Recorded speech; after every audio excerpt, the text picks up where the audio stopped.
All right, for the last section of our presentation, we're going to go into low back pain in the elderly population. So, first of all, prevalence.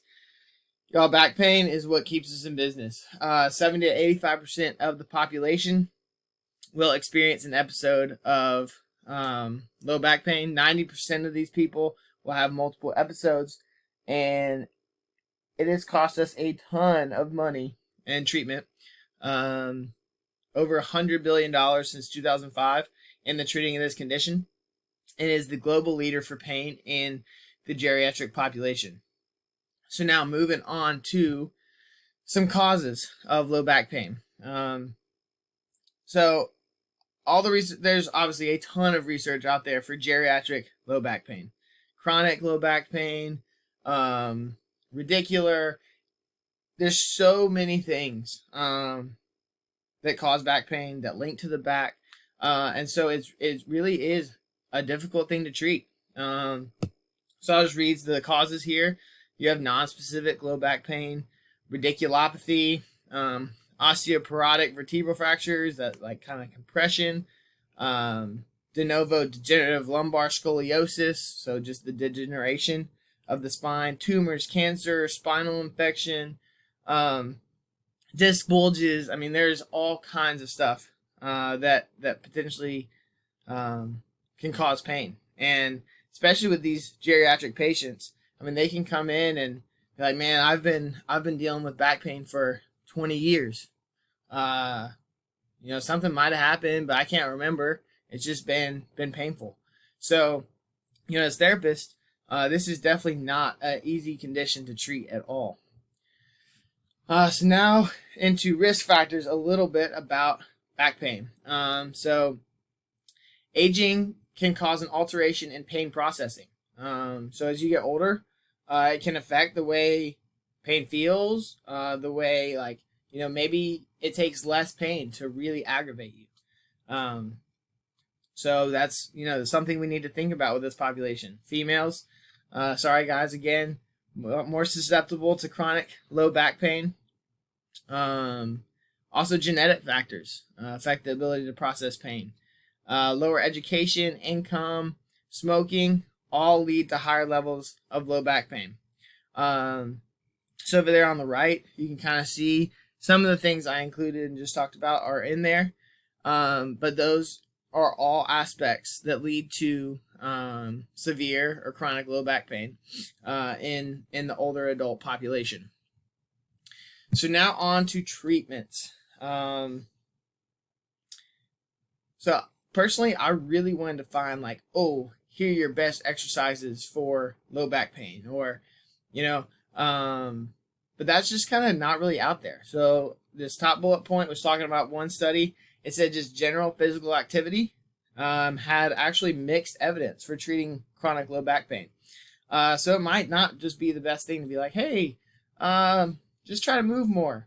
So on the next bullet there, strength training as well as, sorry for the duplicate there, pain modalities and manual therapy can reduce pain and disability in the low back pain in the older population.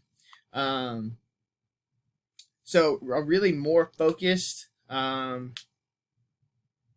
attack on the specific muscles in that area. Obviously your glides, all our manual techniques that we've learned really can help the area rather than just general physical activity. But it is interesting to note that there is not evidence. I think I found another clinical practice guideline saying there's not really evidence to support one specific intervention to treat low back pain.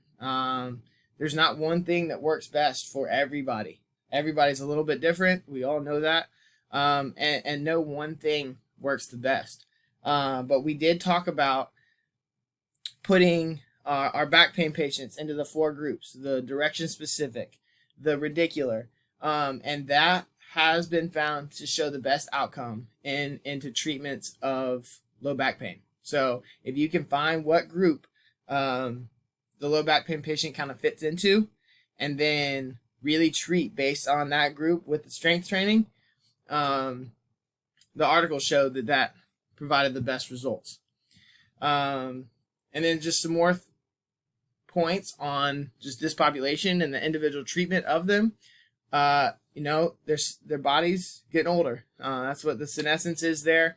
So be aware of the bodily change that happens. Again, kind of all the information that Dr. Smith shared with us this week about adjusting to activity and pain and just all their systems and how there's changing. So we have to be aware of that as PTs, as we're prescribing exercise, and we really need to watch that so we can help them in the best possible way. Another article talked about how critical it was to use objective measures when assessing older patients with low back pain. So then we can, assess at the beginning of treatment, middle of treatment, end of treatment, and see the improvement. Because it can be harder to for them to actually feel a difference. And so all these approaches from the articles I was reading increase the effectiveness of PT for low back pain in the geriatric population.